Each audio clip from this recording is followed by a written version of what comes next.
So Finn headed to It's a Small World first. As they stepped inside, the ride seemed to wake up. The familiar song started playing, a tune that they all knew by heart. The farther they moved down the ramp, the darker it grew. Only some emergency floodlights and exit signs were glowing. They provided enough light to see by, but just barely. They all climbed into a boat. The boat started moving. As it rounded a bend into the first scene, the music grew louder. Finn and his friends faced hundreds of dolls, all representing the different countries and continents of the world. They were audio animatronics, so their limbs and mouths moved as they sang.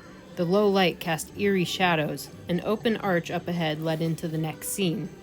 Charlene said, "It's creepy in here. Real creepy." Willa pointed. "Hey, did that doll move?" she asked. Maybeck said, "They're all moving, girl. They're singing." "No, I mean moving, as in walking." Behind them, one of the British dolls leaned forward and snapped its glued feet off the deck of the display.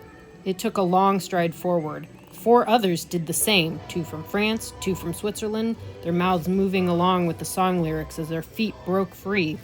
"There," Willa said, pointing. "I just saw a German move." The others turned to look. The boat rocked as they moved. Charlene screamed. Maybeck said a word he wasn't supposed to say.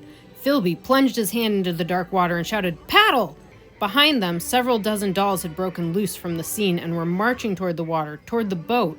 The kids paddled, but the boat didn't move any faster. It was locked into a track and moved mechanically. Behind them, the loose dolls banged into each other and tumbled over, but then stood up again. More and more of them leaned and wiggled and stretched and broke free from the various platforms. They marched down through the panoramas, throwing their legs forward like little soldiers, and fell over face first into the water like lemmings. Miraculously, their arms began to stroke freestyle and their feet to flutter kick. They were swimming. "They're coming right at us," Willa shouted. Finn heard little thuds as the first dolls arrived and banged into the hull of the boat. There were more of the dolls now, maybe 50 or more, all swimming toward the boat, their national costumes reduced to wet rags. They converged on the boat, stacking one atop the next, higher and higher in a floating pile. One doll flopped over the rail into the boat, then another, and another.